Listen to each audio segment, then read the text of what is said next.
Hello and welcome back to Autistic Radio. Sponsored by Coldpack, coldpack.co.uk. It's where practitioners like osteopaths, physiotherapists and chiropractors get their solution with their Coldpack printed with their details on the pack. It's also where patients can find a Coldpack. And when you buy through Coldpack, we get sponsored here to keep Harry's 555 going. Harry's away this weekend, so we'll be starting with the poem as usual.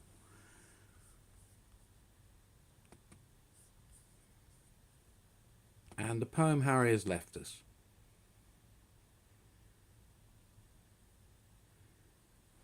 It's called The Eros of Bathing, Stimming, Dancing and Pacing, written by Adam Wolfond.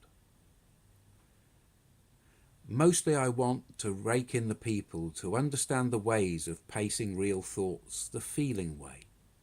Pace, pace, pace the talking, and type, type, type the thinking. And the two will rally and become. Pace names the ways of thinking, and typing feels the ways of pacing.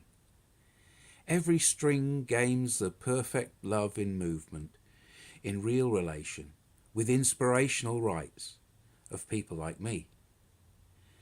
Having the lust dancing in giving life to feel, the names of categories dancing out of bounds is amazing to play. And I get a thrill guessing the way people will respond to me and my open languaging. Language is the pavement answering, the way, and I am the water, bathing and living lustfully. Main idea in the eros of autism is the pace dancing, so I feel. Fantastic like rallying ocean waves, carrying me like a boogie board of puttering on top of the warm water. Mind is lavishing in the ideas in the eros pacing. Give me some examples. Love the power I've been bathing autistically and living stimming dancing.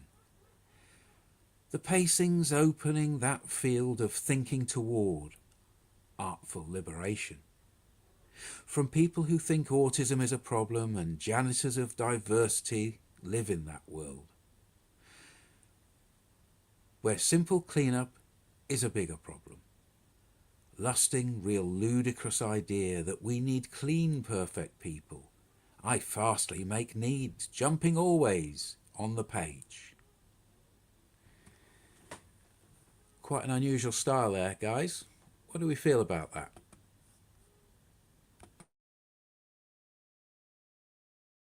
It's very stream of consciousness, isn't it? It seems to be a sort of an idea that flows along.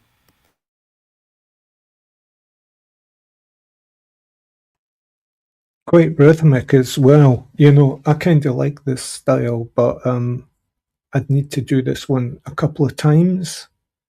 It was beautifully read there, Jules. Thank you. I was struggling a bit with getting the right image up on the screen, so my attention wavered. But I'm reading through it just now as we're discussing it. Beautiful kind of words that just sort of appear, sometimes out of context, sometimes like not where you expect them. Eros is a very important term in this poem. The idea of, I suppose, that's mythical love, although Eros has many interpretations. But bathing, stimming, dancing, pacing, this is a somatic, which I'm intrigued by, the body, how the autistic body works, not necessarily its mind.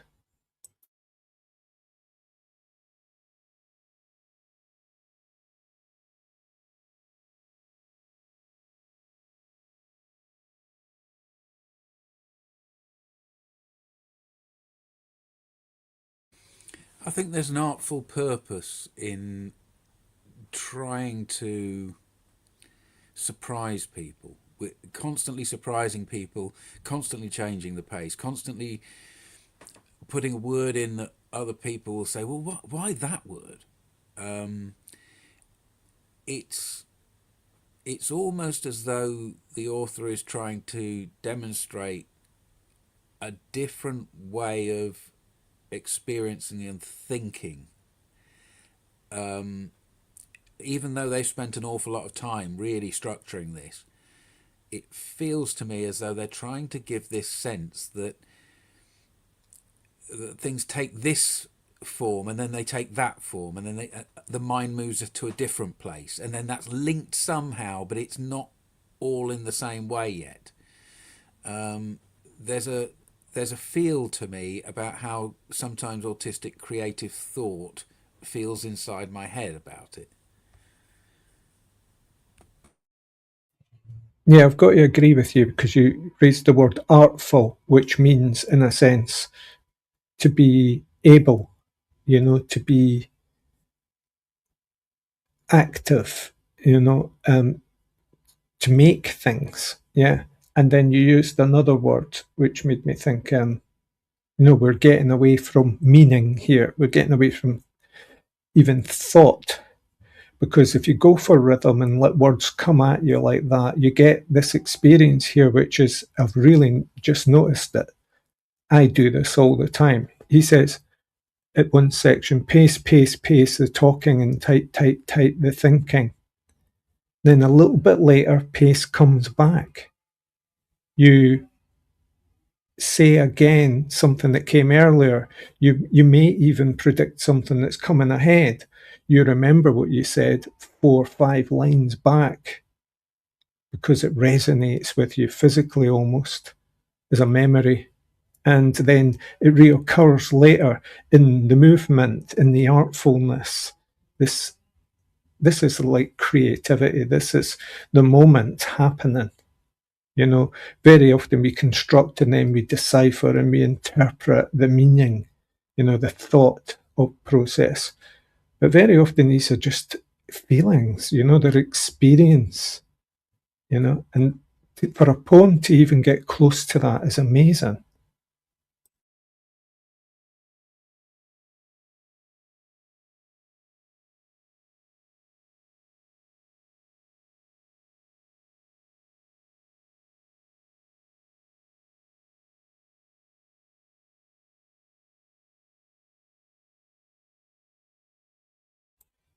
I love the line there, janitors of diversity. I wonder if GR gets a vague reference there. And yeah, I'll leave it for GR.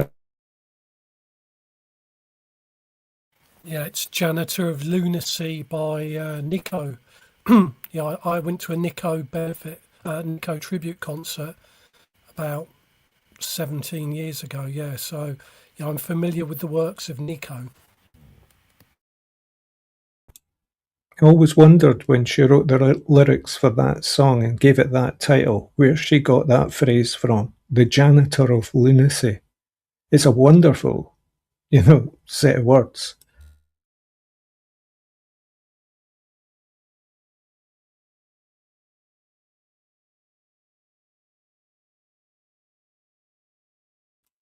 And then he's inventing words here. There's the word languaging. That's just amazing. Languaging. To make a noun a verb. That's quite powerful, And of course, when I'm thinking about these words and, I'm thinking about them, I'm trying to interpret them. No, just let it happen. I get a thrill guessing the way people will respond to me in my open language and, oh, he's talking to me now.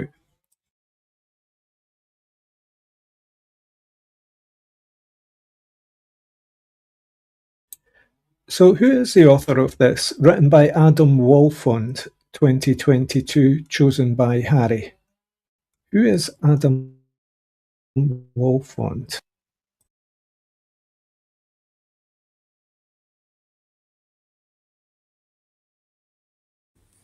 I'm sorry, there's no more information there. It's just what we've got. What have you found?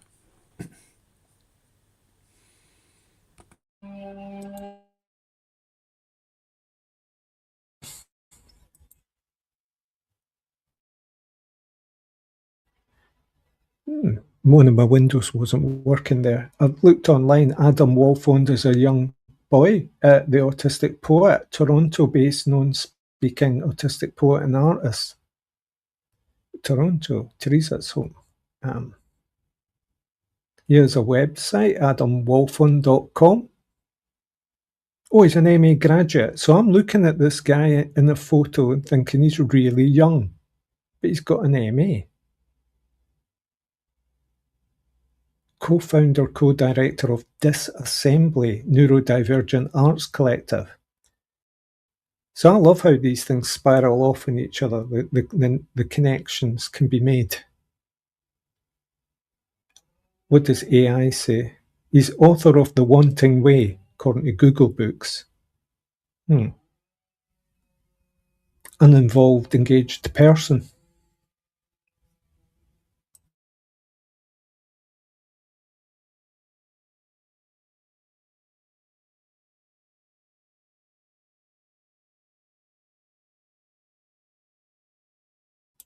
It's kind of a shame that Teresa isn't here because she's very involved with poetry from her country, Canada. And I know from myself, my reading, that Canadian poetry is really quite active and has this, I wouldn't say experimental, but kind of loose form, thing in it. And it would have been great to have had a voice on that, but I'm sure she'll listen back.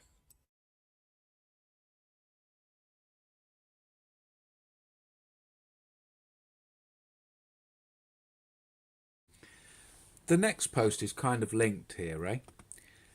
I'll read the meme first. It's a quote for Naria Wahidi. And I said to my body, softly, I want to be your friend. It took a long breath and replied, I have been waiting my whole life for this. And the post reads, from Waymakers Devon. Do you ever have days when multiple moments bring you back to the same word or realization? I've had that today, and today's word was frequency, a word with several meanings. How often something happens? The wave of vibrations, pitch, or energy that something generates. Today marks the 6th year that Waymakers was incorporated with Companies House, and most of what I've learnt, some experimentally, some the hard way, some by chance, comes back to frequency. It's often about noticing my own frequency, how it shifts with the day, the season, my internal resources, the indoor-outside space I'm in, or external pressures.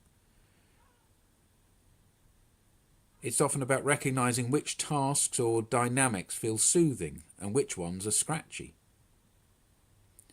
It's often about tuning into other people's frequency, to be responsive without being porous.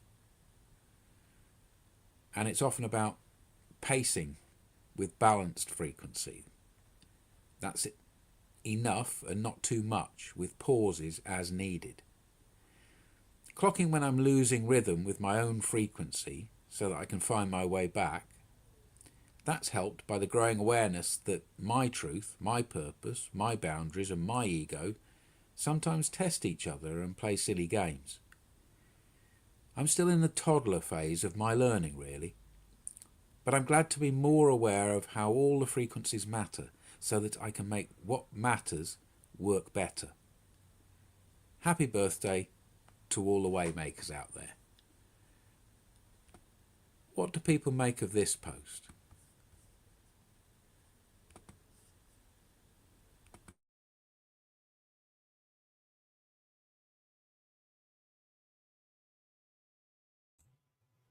Yeah, as you noted,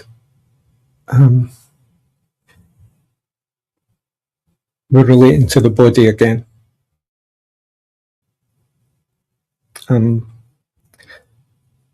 Sorry, I have someone with a hedge trimmer behind me, so it's kind of, I'm losing my thread a little bit in my response, but these are quite insightful posts Harry's been putting up here. I think many of us had this realization with multiple moments, usually in a word, where a word can have several meanings. And so it opens up the aspects of our experience to not just mean the one thing, but to have variational meanings, and maybe even an insight into something about our bodies and what they're trying to say to us, which is in the meme, this conversation between a mind and its body.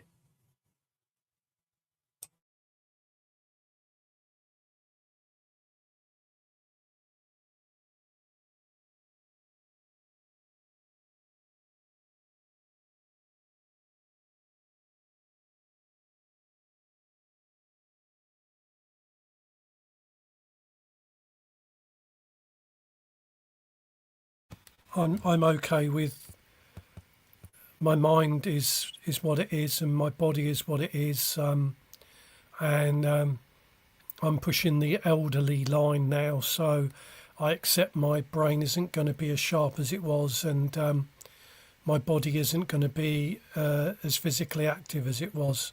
It doesn't really change things for me.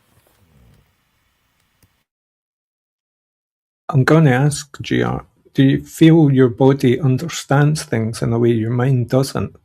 Because you remember we have often quoted that line to each other from Morrissey of the Smiths.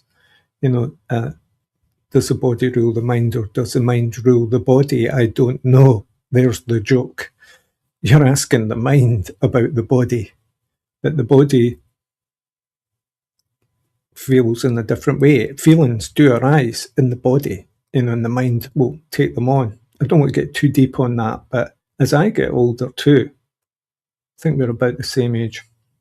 I still like to keep my mind active. My body, less so, although I try hard. But there are things I'm becoming aware of where my mind tires from thinking, of having too much thought, of almost an archive within it of memory. And so I'm trying to listen to what my body's saying. If we can anthropomorphize, the body, of course we can anthropomorphize it in the way we sort of interpret an animal's behavior and reactions as being similar to the way we are, and our thought is my body similar to my mind. All one, people say, it's all the one thing, they work in tandem. But yeah, this post kind of triggers a lot of thoughts related to that. I feel that I did 12 years of physical work, and it broke my body in some ways. I'm lucky I'm still relatively physically active. And then I spent about 12 years doing work that required brain power, and I broke my brain. Ended up with mental illness, but that did lead to me getting the autism diagnosis, which I'm very happy about. And I saw a very good quote this week. I've got to remember it properly. What's the difference between the brain and the stomach? And the answer is the stomach knows when it's empty.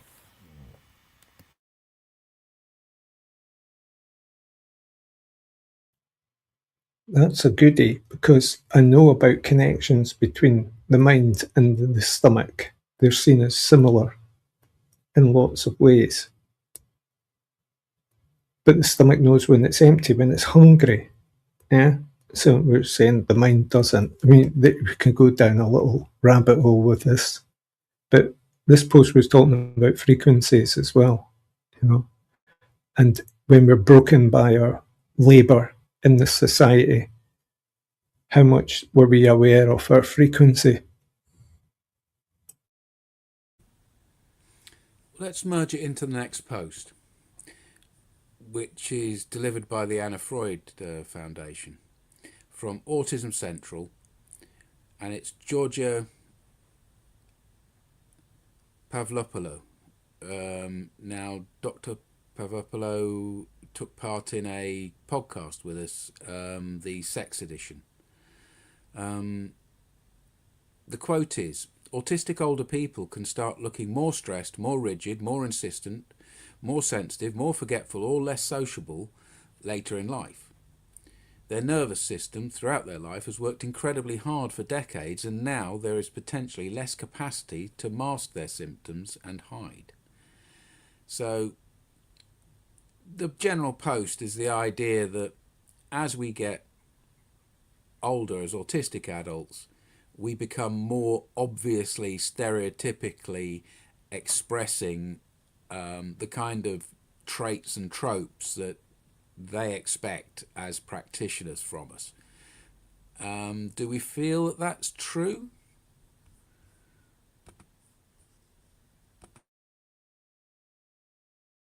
I feel that because I didn't get diagnosed until I was 53, that I suppressed what people might call the tropes and behaviours and masked and mentally pushed myself to do things really hard until I was totally burnt out. And then after the beginning of what I call the dark times, which was pretty much started in 2003 and hit bottom in 2014, and I had to put things back together, and I didn't really have any outside help or support. So this is as good as it gets from my viewpoint. But little things like stimming is great. And I do things like I rock on my feet if I'm stood in a queue. I've got this thing when I go to some shops, while they're doing all the typing up the money business, I keep pirouetting. I keep doing these little turns, 360-degree turns. I don't know. It just feels great. So I discovered new things that I was probably suppressing after I was 53.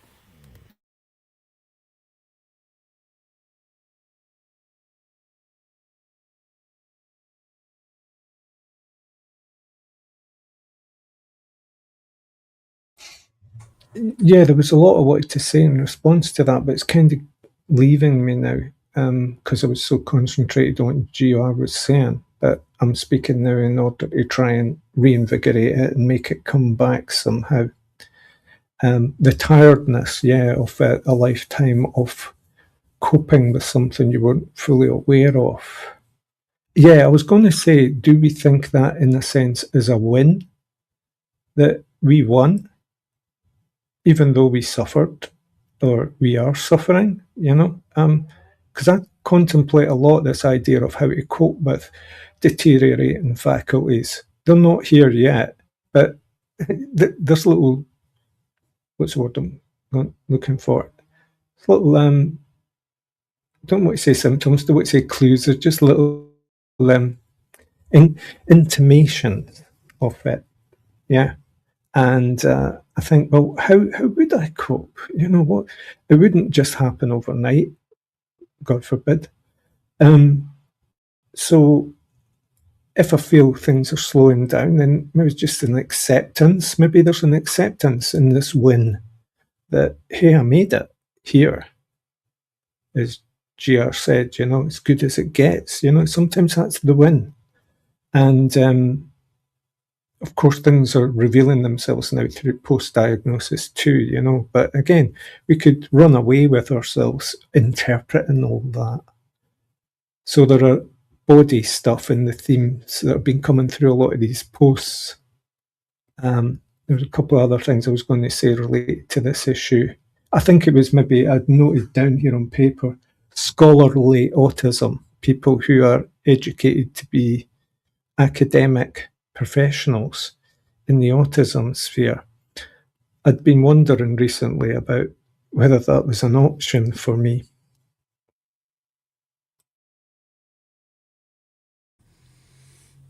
Okay, so moving beyond the central meme, which is to get our attention, the rest of the post, it says up to 97% of autistic people over the age of 60 may be undiagnosed. So maybe only 3% of people over 60 are diagnosed. In a recent feature for the Guardian newspaper, our neurodiversity expert, Dr. Giorgio Pavlopoulou, chair of the Autism Central at Anna Freud and associate professor at UCL, highlights the often overlooked generation of autistic older adults and shares practical ways families can offer meaningful support with or without a formal diagnosis. If you're supporting an older autistic family member, partner, friend, or someone you care for, check out Autism Central to discover practical, evidence-informed strategies, connect with trained peer guides, and find new ways to better understand and support autistic people in your life, whether or not they have a formal diagnosis. So they're very careful to say that this is not about diagnosis, this is about people thinking and self-referring themselves. And when you follow the link, it takes you to the one-to-one page of Autism Central. An NHS funded, our state medical service here in the UK, free online coaching sessions for anyone supporting autistic people in England. So the offer is for somebody to speak to somebody on the telephone with an autistic person who's been trained to speak to them for 40 minutes and give some ideas. It feels to me as though there's some kind of movement in the direction of using autistic people as experts in their own identity in a very helpful and useful way here. How far it goes, I don't know. Yeah, this sort of already exists, I think, in the employment agencies. They've got people who have experience to take on these roles of almost gatekeeping people through these institutions and organisations. And it kind of reflects back on the conversation we had in the previous hour about, the Samaritans and someone to speak to. Sometimes it's just having an ear, someone to listen, or the means to say what you need to say and express it somewhere in a conversation that is safe and comfortable for you.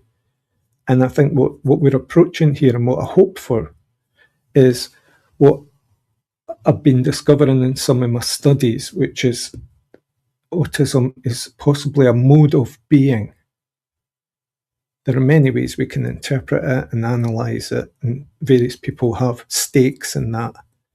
But if we have a society and culture that regards autism as a mode of being, then it opens it all up to allowing the space for people to be who they are.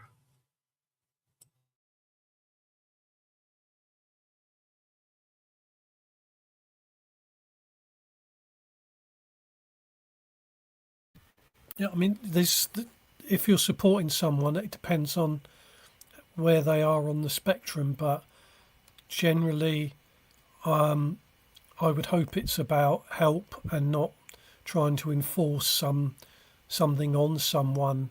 I mean, my cousin, she said a few things to me, and I've said, well, no, I don't do that, and now she doesn't. Do you really need to buy another DVD? Or, well, yes, I do, and sometimes when I'm not feeling too well, she will say, maybe you should go and see a doctor, and I must confess that generally I don't, because it clears up. So there's support and help, but as long as it's not intrusive or even sort of trying to crowbar someone into doing something. Yeah, there's support and help, but then there's also understanding. If someone, a friend or even your family member, can just understand the way you do things, that can be so relieving. That gives you space, because you're not having to defend yourself against the outside world's expectations of you. I mean, I think I was lucky because after I had my diagnosis and I said to people, hey, I've been diagnosed with autism, and they sort of went, oh, okay, because they accepted me all along for who I was anyway. There was one guy on Facebook who I hadn't seen for a few years, and when I said to him, oh, I've just been diagnosed with autism, and he said, oh, well, you didn't have that when I knew you. And I fired back, I said, I've got autism, I haven't caught a cold.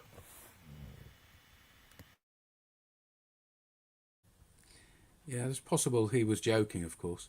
I want to go into this a little bit more because after saying that they've been training autistic people, under the who will I be meeting with, it says that peer guides are autistic and non autistic family members, for example, parents or siblings of autistic people. So it doesn't say the numbers.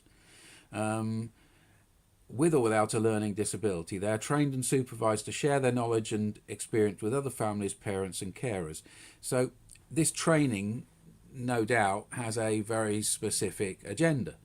It doesn't say who created the training.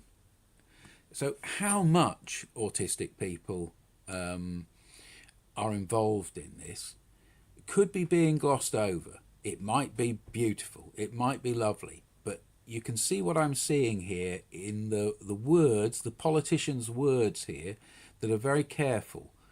My guess, if I'm honest, is that this is a little bit of spicy peppering neurodiversity washing on top of an already decided program, what will be helpful. So it feels to me as though this really is led by parents and now they're managing to make it look slightly different. But that's my cynicism, maybe. I think it's a very sorry. I think it's a very natural response for autistic people to be cynical almost immediately. But I'm reflecting on a thing I said just before about people have an understanding, and the people who need to understand are those who didn't understand before. And so we have to work and march on together with non-autistic people and autistic people, creating this kind of understanding.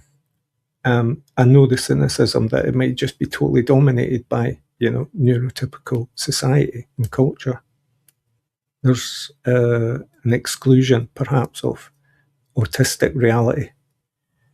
But I'd like to see the two reflecting on each other and influencing each other towards a better, kind of more inclusive society.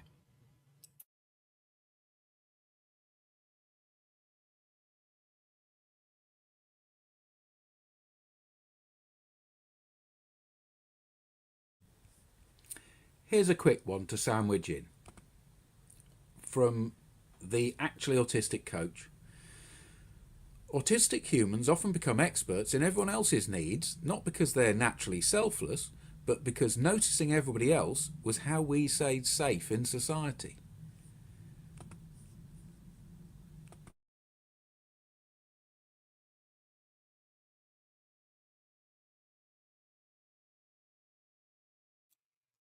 I think my first reaction was I didn't fully read the first sentence. I thought autistic humans often become experts, and that was all I saw. But then when you read the whole sentence, in everyone else's needs, yeah, of course we've been navigating, the terrain for others as much as for ourselves for a long time. I would accept that and believe that. And maybe that becomes a quality and skill in us being experts. Sorry, I'm just going to come off here. What's happening?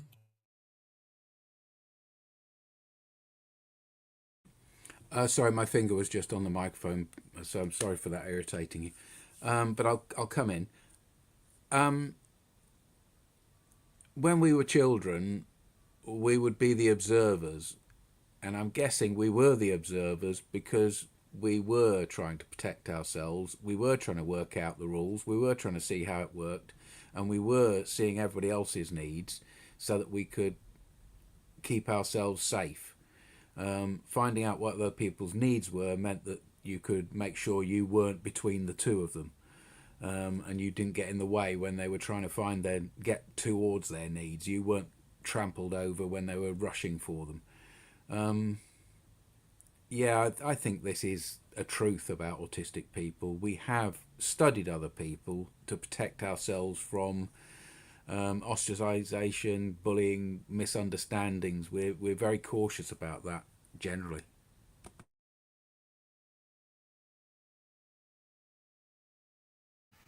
I think I was always trying to be nice and kind in my working years, but I had a lot of the time people took advantage of me, and it was like, oh, could I have a lift today? Yeah, okay.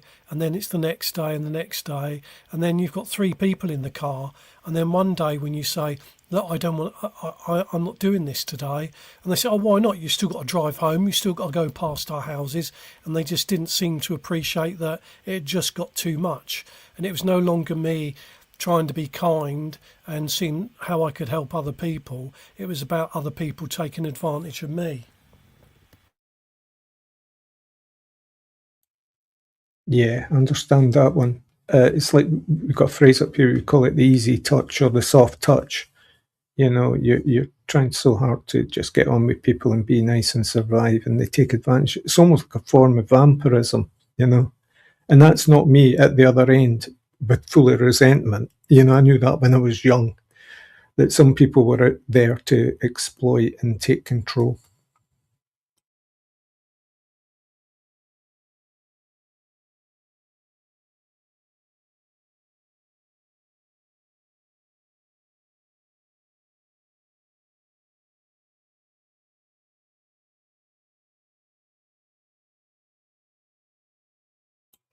I almost want to debate that first line though. Who says autistic humans often become experts in everyone else's needs? We notice a lot. We notice almost, not all of what's going on around us, but a lot of it, maybe more than others.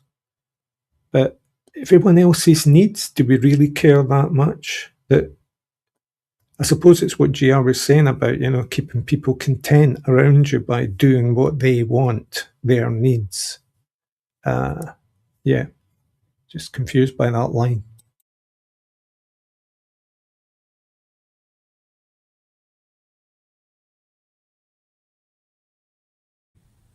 The next post leads us into different territory. It's from Lisa Lazuli, Unmasking AUDHD Her. And she says, $1,800 a month in living expenses between my rent and utilities has got me struggling. At 58 years old, this is my first time living completely alone without a parent, a college roommate, a relationship, a husband or a daughter. I've ended up in a town and state I'm not from and I've got no connection to. Now, being neurodivergent and also recently diagnosed as neurodivergent, I discovered that I struggle with executive function when I don't have other humans around me. Being a high-masking autistic, ADHD, CPTSD, and having major depressive disorder and anxiety is challenging to say the least. My support needs are not being met. I'm not sure what to do. I'm considering a roommate, but this person would have to be an extremely good match for it to work. Or maybe someone as a lead on a cardboard box under a bridge, because that might be my next stop. So somebody is expressing that they've managed to live a life up until the age of 58, but they haven't had the opportunity to confront some of the things that they're now having to confront when they're taking complete responsibility for everything.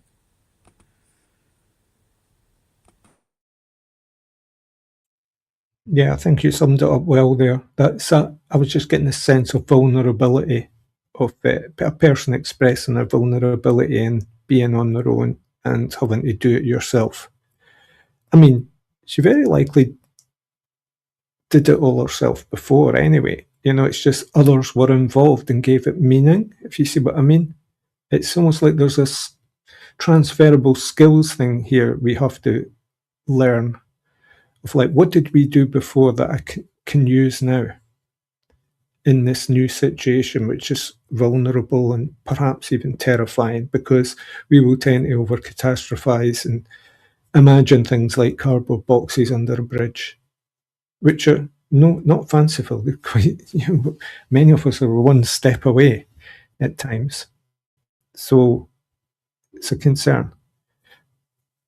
Of course, I'm immediately responding by thinking, what would I suggest? You know, and it's like, if a roommate is too much, then there's a halfway house, perhaps, which is not for you to be the roommate of someone else. I think there's an autonomy question here. This person has their own place and they're just trying to preserve it and keep it. Yeah. So, how do you support that given the context? A lot of us are dealing with these issues, and all information should be shared. I think she's taken a step forward to asking for help, but as she says, $1,800. She's obviously not in the UK. I wouldn't know. I don't know what sort of support networks there are where she is, but she said, this is my issue, and it's the first step to hopefully moving forward. As for a roommate, I mean, I live in a 2-bedroom house, and obviously alone since my mother died, and I don't think I could ever have someone else live here. It would be too disruptive.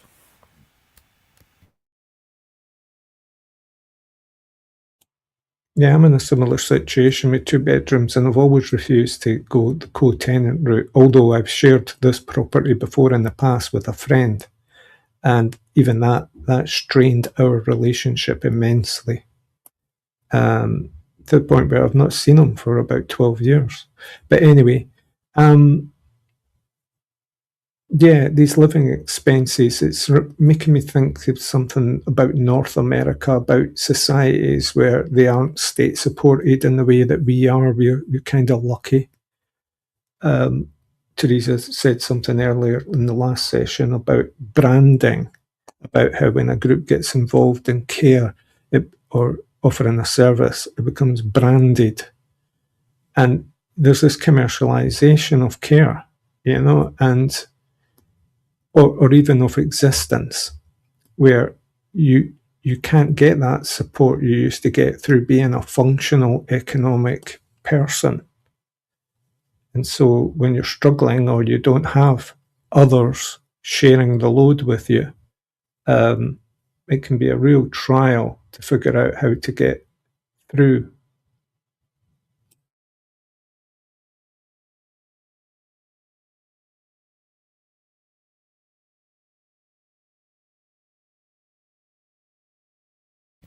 Yeah, I mean, I read of, if this is America we're talking about, I read of, SNAP benefits and Medicaid and all these other things that, well, from a health standpoint, we are lucky because, providing, of course, if we are put forward for the necessary help, we get it, even though it might take a long time. But it doesn't cost us at the point of treatment.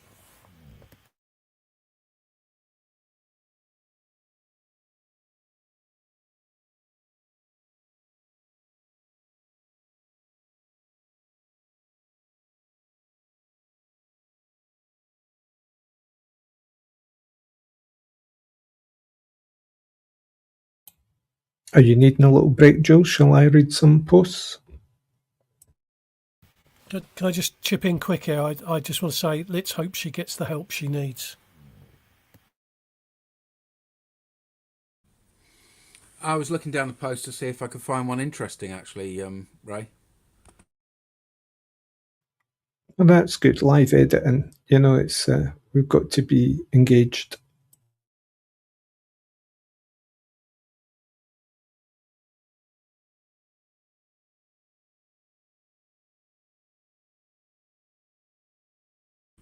If you find anything, feel free to go ahead. I'll just follow your lead.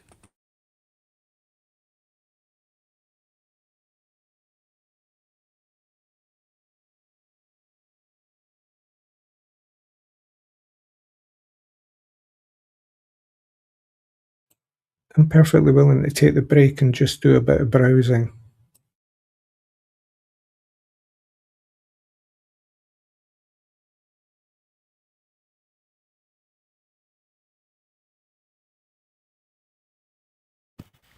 We need some music so we don't have dead air.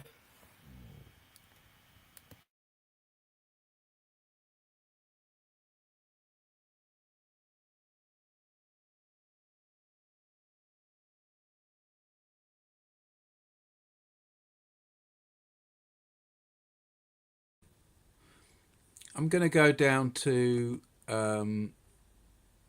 quite a bit down. 6 norms which will always confuse me as an autistic person.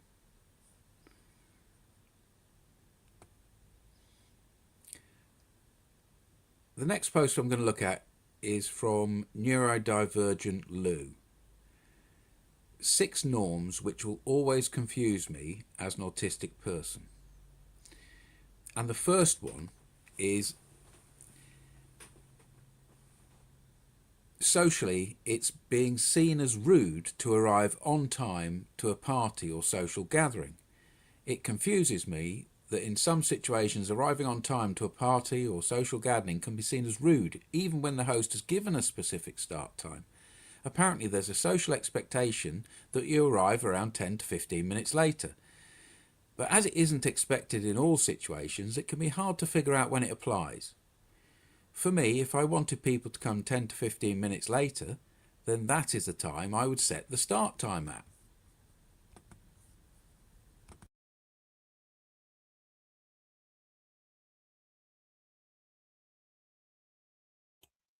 Shall we discuss? That's a strange one because I'm immediately thinking, people like to, what's the word I'm looking for here? Stagger events, stagger happenings. For everybody to turn up at the same time sounds okay, but it might be catastrophic, for hosts, say, or even just space. So sometimes there is a built-in expectation which is difficult, I imagine, for the neurodivergent or autistic mind perhaps to relate to, that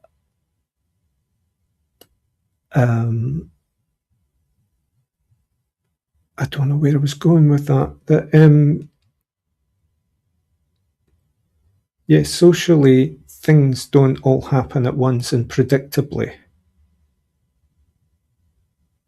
So I think this is where this comes from, this interpretation the poster has of the arriving on time being an issue. I know why people try to arrive on time. I think if it was demanded of you, then yes. But I don't think party social gathering is a demanding event. Like, everybody turn up at the same time. The staggering is almost pleasant, you know what I mean? And to get early means you're possibly the focus of attention. I'd prefer to arrive late, if at all. Yeah, it seems a pretty simple rule to learn, this one. If it's a social occasion that's not supposed to be a stress, it's not an appointment, it's supposed to be a fun thing, it's going to be staggered. When the host says a time, it means that that is the time that they are going to be doing the last few things before people arrive. So sometime after that time is definitely what they're expecting. It's a very simple thing to learn, in the same way that turning up to an appointment for a new job, you probably want to be on time for that. It's a bit different when we look a bit further down, though, isn't it? Because there are some things in here that are a little bit more confusing. The next one is that sometimes people say the opposite of what they actually mean, and you're expected to figure out their intention from all kinds of other clues. So unlike the first one where people are saying you come at this time and they mean something staggered or something different, this one, it's really difficult for people to understand when somebody is saying the opposite to take a different meaning.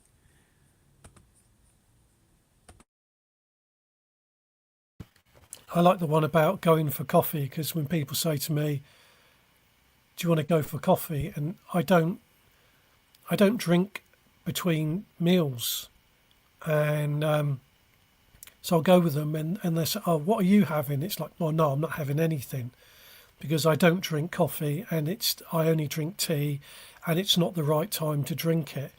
And there's another one later on I was going to say about, oh yeah, back when I worked, going in on a Monday, and they said, "Get up to much at the weekend," and I would just say, "Yeah," or "It was okay," and like it says, otherwise you're going, I left home at 6:30 and I was at the pub at 10 to 7 and all this sort of thing. It's almost like the police, isn't it, or the vagrancy people? Like, give a good account of yourself. Where were you at 10:30 on Friday evening? But yeah, why don't people just say, "Can we meet in the coffee shop?" Again, that's just a variation in terminology. Sarcasm, though, it's getting irony, perhaps, is a bit beyond some of us. I don't know. I mean, there are ways of figuring this stuff out, but when it's almost threatening or deceiving, even, you tend to want to avoid these conversations.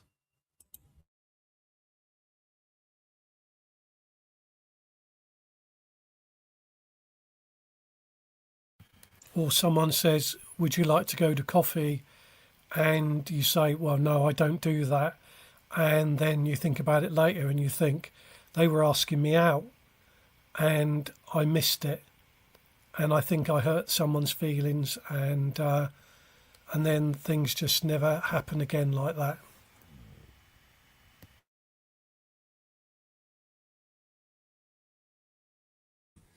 So there's a lot of these ideas that you can play with, you can sort out your own reaction to, and Neurodivergent Lou, if you follow from the Facebook page, there's a 100 page resource that's free to get.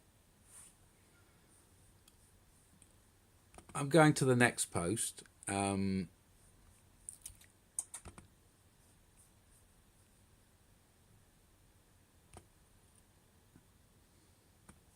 Flourish with neurodiversity. And it asks the question, could your sensory needs be contributing to your anxiety? It sounds simple, but actually throughout my work with neurodivergent adults, I have found that it can be one of the most overlooked parts of managing overwhelm in neurodivergent adults. Even in myself before diagnosis, I did not realise how much of my own anxiety was related to the unmet sensory needs, and that using noise-cancelling headphones would make such a positive difference to my anxiety levels. We often focus on planning tools, productivity strategies, routines, emotional regulation, or just trying to be better, but sometimes the brain is simply being asked to process too much at once, and sound can be a major part of that. Background conversations, traffic, music, appliances, notifications, people moving around, multiple sounds competing for attention. For some neurodivergent people, competing or unpredictable sounds can place a significant demand on attention and sensory processing. Even when the noise does not seem especially loud to someone else, the accumulative effect can be exhausting to us. Auditory overwhelm can show up as irritability, fatigue, difficulty thinking, anxiety, restlessness, shutdown, or the sudden feeling that everything is too much. This is why reducing auditory input can make such a meaningful difference. Things to try: noise-cancelling headphones, ear defenders, earplugs, quieter environments, or simply turning off the unnecessary background noise. These can all be practical tools for reducing the sensory load, reducing the stress, and reducing the cognitive demand that comes from it. Reducing the amount of sound the brain has to filter can create more space for thinking, more space for communicating, more space for resting, and more space for recovering. Of course, not everyone with ADHD or autism experiences sound in the same way. Some people may seek auditory stimulation, while others are highly sensitive to it. The key is noticing what your own needs are at the time and what is contributing to that feeling of overload. Sometimes regulation is not about adding another coping strategy, but actually by reducing what the brain is being asked to process.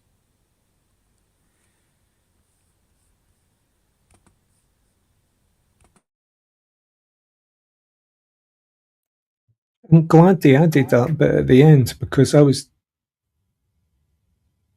disagreeing with it slightly. Well, I wasn't disagreeing with it. I was thinking, is this sensory overwhelm a static thing? You know, that you're born with, that you carry all the way, and you have to make adaptations to, or is it a variable thing that happens in different situations? Because as a singular person, my attitude is always, why try and fit in with these environments? Why use coping mechanisms, as they say at the end? Is it reduce what the brain is being asked to process? So a lot of it's the demand or the pressure we put on ourselves to fit in with a society that does this to us. And so I would often take a more, what I often did take an extreme route of avoidance. I'm learning now not to be so dramatic about that. But there's certainly a big part of me that says, I'm not playing. And that can lead to a lot of difficulties. And I know why people want to maybe avoid those difficulties, as well as sensory overwhelm. You're not actually functioning within society, or a society you believe you want to be a part of and want to succeed within, or take advantage of, or use. So just thoughts on it there. I've been really tempted to buy noise cancelling headphones, but I've got this thing where I have to feel the space I'm in and I have to feel the sounds that are around me so that I can feel that that space is there. And I honestly don't know if I put noise cancelling headphones on whether I would literally feel like I was in a box, even though the space would still be there without the sounds and their particular place that they populate within that space. If I didn't have that, I don't think I would feel that space, and I would feel claustrophobic.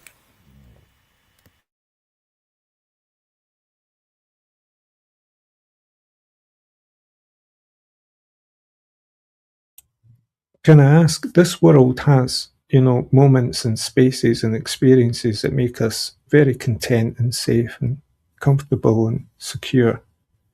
And then it has the reverse. It has things that really upset us. Isn't it sane to choose the former?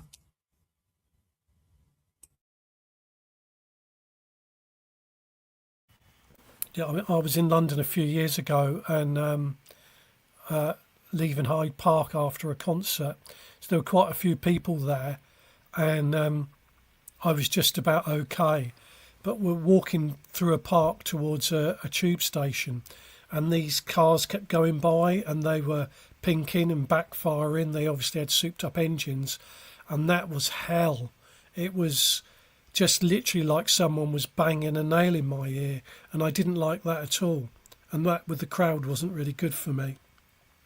But then you're going to experience things sometimes that aren't going to be what you like, and it's how you can cope, how far you have to cope, and how far you have to cope to get to a place where you're safe again.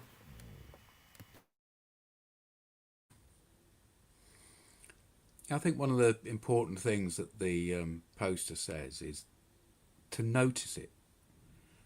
Audit your environment. If you know you're autistic now, look around and try and remove some of the things that might not be in your attention that are adding to the cacophony in the background that are unnecessary. Audit your life and also think about it a bit before you go into various places so that you can be in control of what's going into you with your newfound knowledge of your autism. Well, I think that's a lovely hour that we've shared looking at these posts, and thank you very much for all the people who put these posts out here for Harry to share on the Autistic Radio page. And thank you for Harry with his hard work, making sure that this page has always got something to stimulate the ideas of those who are looking into their own autism. We'll be back with Harry's 555 every Sunday here at Autistic Radio.